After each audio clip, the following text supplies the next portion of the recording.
Hello मंडळी, कसे आहात तुम्ही? मजेत ना? बघू शकतात आज आम्ही आमच्या अक्कलकोटला आलेलो आहोत. बघा खूप दिवसापासून आमचं चालू होतं. सगळे सांगत होते, की आज जायचं, उद्या जायचं. पण फायनली आम्हाला स्वामींनी आज बोलावूनच घेतलेलं आहे. खूप दिवसापासून आम्हाला स्वामींचं जाण्याची इच्छा होती, पण स्वामी आपल्याला बोलवतात तरच आपण जाऊ शकतो. बघा सर्वप्रथम आम्ही शनी विघ्नेश गणेश मंदिरात इथंच आलेलो आहोत. सर्वप्रथम आपण गणपतीचं दर्शन घेतलेलं आहे. कारण बघा आपला विघ्नहर्ता आणि आपले सर्व बघू शकता इतकी छान आमचं दर्शन झालं आहे. गणपती बघू शकता इतकं छान मंदिर आहे आणि ह्या गणपती मंदिरात आपण जे काही मागतो ना, ते आपल्याला गणपती बाप्पा देतातच. बघा आम्ही मस्त दर्शन करून घेतलेलं आहे आणि मस्त आम्ही प्रदक्षिणा करून घेतलेली आहे गणपती बाप्पाची. कारण गणपतीचं आपण दर्शन केलं ना, आपले सर्व काम सफळ संपूर्ण होतात. नंतर आमचा शंभू आलेला आहे, माझी प्राची आलेली बघू शकता. इतकं छान मुलांना पण खूप छान वाटत होतं. उंदीर मामाच्या कानामध्ये आम्ही सांगितलेलं आहे, की आमचे सर्व याच्या पुढचे जे कार्य आहे, ते निर्विघ्नपणे पार पाड गणपती बाप्पा.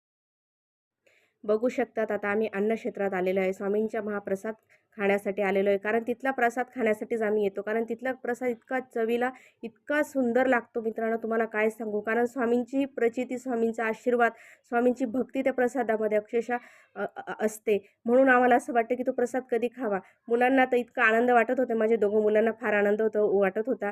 जेंट्सची लाईन वेगळी होती, लेडीजची लाईन वेगळी होती. बघा स्वामींचा महाप्रसाद खाण्यासाठी एका वेळेस 10,000 भाविक इथं जेवण करू शकतात आणि आपल्या प्रसादाचा आस्वाद घेऊ शकतात. इतकी व्यवस्थित, इतकी सुखसोयी असतात हे मंदिरात, तुम्हाला काय सांगू. आणि एकदम व्यवस्थित शांतता आणि स्वच्छता एकदम मस्त असते या मंदिरात. आम्ही दरवर्षी मंदिरात जातो. खास आम्हाला स्वामींचा महाप्रसाद खाण्यासाठीच आम्ही तिथं जातो. कारण तिथला महाप्रसाद खाल्ल्यावर आपल्याला इतकं छान वाटतं ना, तुम्हाला मन प्रसन्न होतं.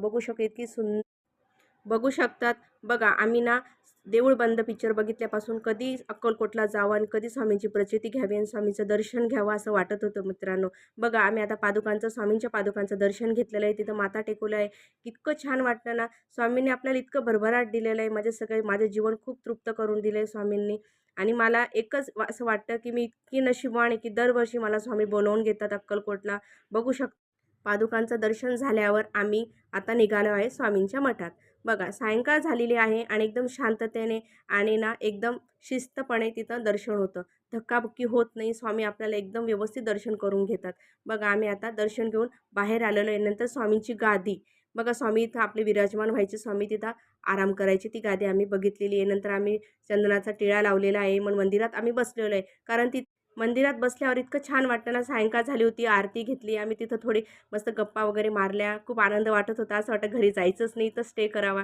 बघा नंतर आम्ही मस्त असं हास्य मजाक केलेली, मस्त फोटो काढलेले. नंतर आम्ही मस्त बाजारात आलेलो आहे. बघू शकता इतकं छान बाजार भरलेलं होतं.